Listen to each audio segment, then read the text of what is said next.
আচ্ছা দেখো, আগের দিনকে আমরা পড়েছিলাম ভারতের ভূগোলের পার্ট 1। মানে এই ভারতের কোন দিকে কি আছে, ভারতের উত্তরতম বিন্দু, ভারতের দক্ষিণতম বিন্দু, ভারতের পূর্বতম বিন্দু, ভারতের পশ্চিমতম বিন্দু, এগুলো আমি সব আগের ভিডিওতে বানিয়েছি। আজকের ভিডিওতে আমরা ভারতের প্রাকৃতিক ভূগোল অর্থাৎ ভারতের ভূপ্রকৃতি নিয়ে আলোচনা করব। তো দেখো, ভারতের ভূপ্রকৃতি জানতে হলে প্রথমে আমাকে যেটা জানতে হবে যে ভূপ্রকৃতি অনুযায়ী ভারতকে কভাগে ভাগ করা যায়। তখন এখানে আমি লিখেছি উত্তরের পার্বত্য অঞ্চল ফার্স্ট, দ্বিতীয় উত্তরের সমভূমি অঞ্চল, থার্ড উপদ্বীপীয় মালভূমি অঞ্চল, ফোর্থ উপকূলীয় সমভূমি অঞ্চল, আর শেষে আছে দেখো দ্বীপপুঞ্জ সমূহ। এবার এখান থেকে আমাকে প্রথম দেখো, এই যে আমি উত্তরের যে পার্বত্য অঞ্চলটা দেখিয়েছি, এটা দেখো, এই যে ভারতের উপর দিকটা, আমি যদি এই পোর্শনটা ভাবি, তাহলে এই পোর্শনটা হচ্ছে আমার উত্তরের পার্বত্য অঞ্চল, একদম এইখান থেকে ভারতের এই দিকটা, অর্থাৎ ভারতের পুরো উপরের দিকটাতেই আমরা উত্তরের পার্বত্য অঞ্চল পাবো। দ্বিতীয় যেটা আছে দেখো, উত্তরের সমভূমি অঞ্চল। তোমরা জানো যে আমাদের ভারতে উত্তর দিকে তিনটে প্রধান নদী আছে। তিনটে নদী কি কি আছে? এই বরাবর গঙ্গা নদী আছে, এই দিকটাতে সিন্ধু নদী আছে, এখান থেকে ব্রহ্মপুত্র নদী এসেছে। তাহলে এই যে তিনটে নদী, এই তিনটে নদী নুড়িবালি কাকর জমে যে সমভূমিটা তৈরি হয়েছে, সেটা হচ্ছে উত্তরের সমভূমি অঞ্চল। অর্থাৎ এইখানে দেখো পাঞ্জাবের দিকটা কিছু সমভূমি আছে, এই যে দিল্লির সাইড থেকে, বিহারের পাশ থেকে, পশ্চিমবঙ্গের পাশে, তাহলে এটা হচ্ছে আমার উত্তরের সমভূমি অঞ্চল। তাহলে এটা আছে আমার দ্বিতীয় পার্ট। এরপর আছে দেখো উপদ্বীপীয় মালভূমি অঞ্চল। তাহলে উপদ্বীপীয় মালভূমি অঞ্চল বলতে কোনটা বোঝানো হয়েছে? তো দেখো, ভারতের একদমই নিচের দিক থেকে শুরু করে একদম উপর পর্যন্ত যে বয়ের মতো আমি যে ছবিটা আঁকছি, এই পোর্শনটা, এই পোর্শনটা হচ্ছে আমাদের উপদ্বীপীয় মালভূমি অঞ্চল। আমি আগের ভিডিওতে বলেছি, দেখবে যে ভারতের পূর্ব দিকে, ভারতের দক্ষিণ দিকে, আর ভারতের পশ্চিম দিকে, এই যে এই তিনটে দিকে কিন্তু সমুদ্র দিয়ে ঘেরা। এদিকটাতে বঙ্গোপসাগর আছে, এদিকটাতে আরব সাগর আছে, তাই ভারত নিজে একটা উপদ্বীপীয় অঞ্চল। তাহলে এই যে আমি বয়ের মতো যে চিহ্নিতকরণ করেছি, এই অঞ্চলটা হচ্ছে মালভূমি প্রকৃতির, তাই একে বলা হচ্ছে উপদ্বীপীয় মালভূমি অঞ্চল। আচ্ছা, এরপর আর একটা দেখো, উপকূলীয় সমভূমি। উপকূলীয় সমভূমি তাহলে কোন পার্টটা পড়ছে? এই যে ভারতের সমুদ্রের পাশ থেকে দেখো, একদম পশ্চিমবঙ্গ থেকে তারপরে উড়িষ্যা হয়ে আস্তে আস্তে দক্ষিণ দিকে যাচ্ছি, তাহলে এই যে পোর্শনটা, পুরো এই পোর্শনটা, এই দিকটা, আর ঠিক এই যে এই পোর্শনটা সমুদ্রের পাশে পার্শ্ববর্তী এলাকা, তাহলে এই যে দূর দিকে যে দুটো এলাকা আছে, এটা হচ্ছে উপকূলীয় সমভূমি অঞ্চল। তাহলে আমার কটা পার্ট হলো? চারটে হলো। আমি একবার রিপিট করি: উত্তরের পার্বত্য অঞ্চল, উত্তরের সমভূমি অঞ্চল, তারপর হচ্ছে উপদ্বীপীয় মালভূমি অঞ্চল, তারপর হচ্ছে দেখো উপকূলীয় সমভূমি অঞ্চল, আর একটা পার্ট বাকি আছে দেখো, দ্বীপপুঞ্জ সমূহ। দ্বীপপুঞ্জ কোনটা? ঠিক এই বরাবর দেখবে আমাদের আন্দামান নিকোবর দ্বীপপুঞ্জ আছে, আর এদিকটাতে আমাদের লাক্ষাদ্বীপ আছে। তাহলে এই যে দ্বীপগুলো আছে, এই দ্বীপগুলোকে বলা হচ্ছে দ্বীপপুঞ্জ সমূহ। তাহলে এই গেল হচ্ছে আমাদের ভারতের ভূপ্রকৃতি অনুযায়ী পাঁচটা ভাগে ভাগ করা যায়। তোমরা আরেকবার একটু দেখে নাও, পাঁচটা ভাগ কি বললাম: উত্তরের পার্বত্য অঞ্চল, উত্তরের সমভূমি অঞ্চল, উপদ্বীপীয় মালভূমি অঞ্চল, উপকূলীয় সমভূমি অঞ্চল, আর হচ্ছে দ্বীপপুঞ্জ সমূহ। এবার আমরা এই যে উত্তরের যে পার্বত্য অঞ্চলটা আছে, এটা নিয়ে আমরা ডিটেলসে এখানে আলোচনা করব। দেখো, তাহলে আমি কি বললাম, আমাদের প্রথম আলোচনার বিষয় হচ্ছে উত্তরের পার্বত্য অঞ্চল। এটা যেহেতু ভূপ্রকৃতি অনুযায়ী সব থেকে উত্তরে যেটা আছে, সেটাই আমি এখানে বলছি। দেখো, এই উত্তরের পার্বত্য অঞ্চল, আমি ভারতের ম্যাপে কিন্তু শুধুমাত্র উত্তরের পার্বত্য অঞ্চল যতটা আছে ততটাই কিন্তু এখানে ম্যাপে এঁকেছি। তো তোমরা যখন পরীক্ষা দেবে, বিশেষ করে মাধ্যমিক পরীক্ষা যারা দেবে, তো তোমরা যদি পুরো ম্যাপটা যদি খাতাতে না ধরে, তখন কিন্তু এরকম তোমাদের যেটুকু আসবে সেইটুকু কিন্তু তোমরা ম্যাপ আঁকতে পারো। তো আমি সেই জন্য দেখো উত্তরের পার্বত্য অঞ্চলটা শুধু এঁকেছি। তো উত্তরের পার্বত্য অঞ্চল আলোচনা করতে গেলে চারটে অঞ্চল নিয়ে আলোচনা করতে হবে: এক, কারাকোরাম পর্বতশ্রেণী; দুই, লাদাখ পর্বতশ্রেণী; তিন, জাসকার পর্বতশ্রেণী; আর একটা হচ্ছে হিমালয় পর্বতশ্রেণী।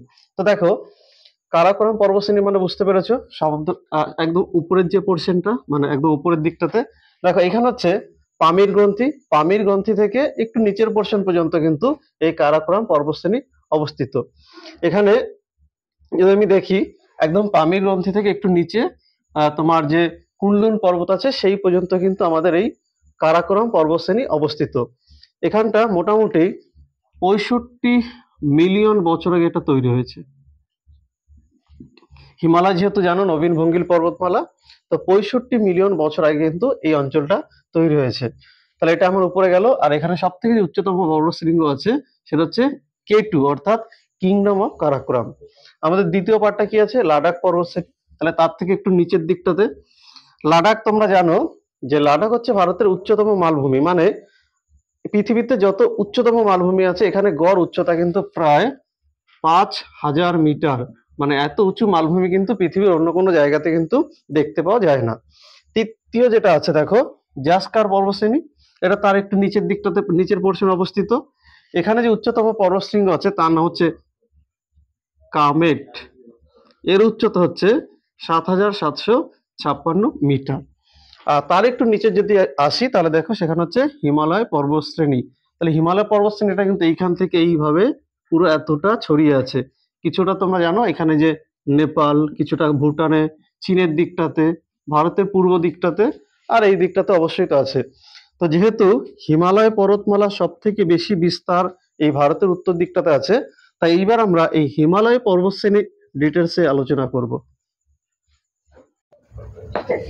দেখো, তাহলে আমি কি বলেছি, যেহেতু আমাদের ভারতের উত্তরে হিমালয় পর্বতটা সব থেকে বেশি, যার জন্য আমরা যখন উত্তরে ভূপ্রকৃতি নিয়ে আলোচনা করব তাহলে উত্তরে হিমালয়টাই বেশি আমাকে আলোচনা করতে হবে। তো দেখো, এই হিমালয়কে দৈর্ঘ্য বরাবর ভাগ করা যায়, আবার প্রস্থ বরাবরও কিন্তু ভাগ করা যায়। তো আমরা দেখো এই হিমালয়কে প্রথমে প্রস্থ বরাবর ভাগ করব। তো আমি চারটে লাইন কাটছি। দেখো,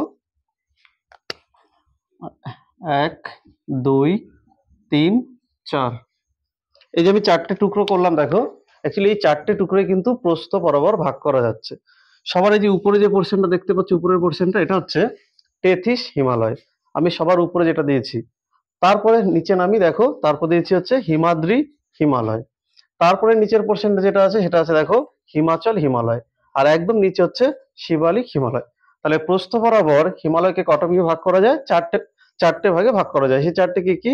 টেথিস হিমালয়, হিমাদ্রি হিমালয়, হিমাচল হিমালয়, আর শিবালিক হিমালয়।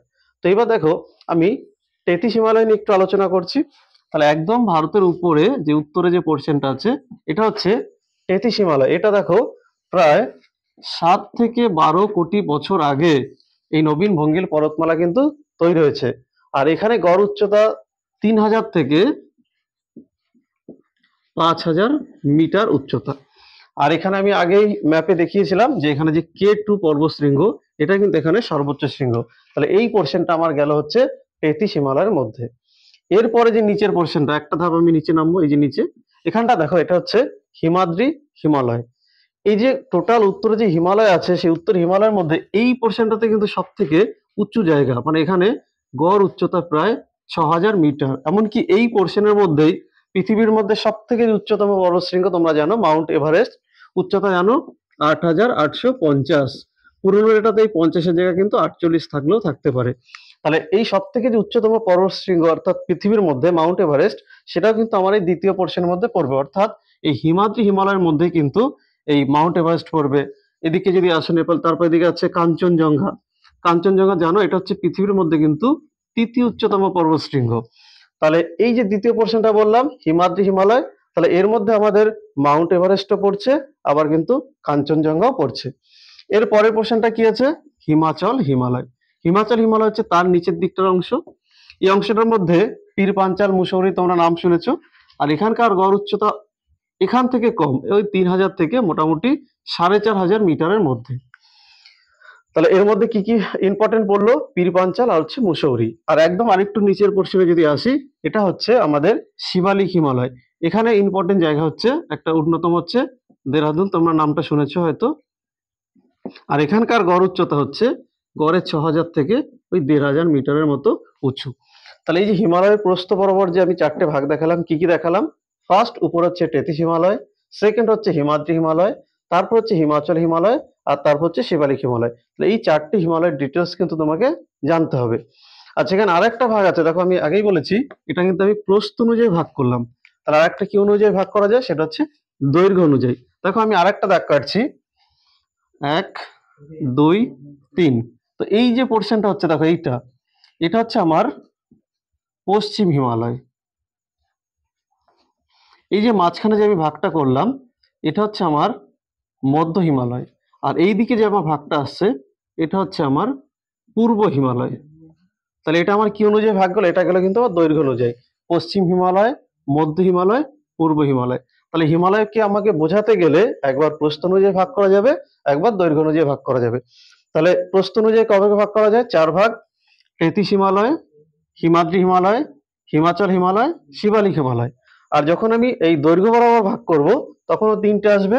একটা হচ্ছে পশ্চিম হিমালয়, একটা হচ্ছে মধ্য হিমালয়, এটা হচ্ছে পূর্ব হিমালয়। তাহলে এই যে এখানে আমরা আলোচনা করলাম কি উত্তরের পার্বত্য অঞ্চলের মধ্যে হিমালয় অঞ্চলটা নিয়ে। তাহলে এটা আমার হচ্ছে পার্ট 2। এরপরে তোমরা এরপরে যে অংশগুলো আছে এরপরে তোমরা পার্ট 3 ভিডিওতে পেয়ে যাবে। তাহলে ভারতের ভূগোল অর্থাৎ দেখো তোমাদেরকে আরেকবার মনে করিয়ে দিই, এই যে ভারতের ভূগোল এটা যে ক্লাস 10এই শুধুমাত্র কাজে লাগবে তা নয়, এই ভারতের ভূগোল কিন্তু যে কোনো পরীক্ষার ক্ষেত্রেই কাজে লাগতে পারে। তাহলে এখন যে ভিডিওগুলো আমি পরপর বানাচ্ছি এটা তোমরা যে কোনো বয়সে যে কোনো ছেলেমেয়েরা দেখতে পারো, কারণ ভারতের প্রত্যেকটা পার্ট এইভাবে আস্তে আস্তে আমি আলোচনা করতে করতে যাব। আমার ভিডিওতে পার্ট 1, পার্ট 2, পার্ট 3 এভাবে আসবে। 1টা আমি আগেই পোস্ট করে দিয়েছি, 2টা পোস্ট হচ্ছে, আর কিছুদিন পরে তোমরা 3, 4, 5 এইভাবে পেয়ে যাবে। তো তোমরা পরপর ভিডিওগুলো দেখবে।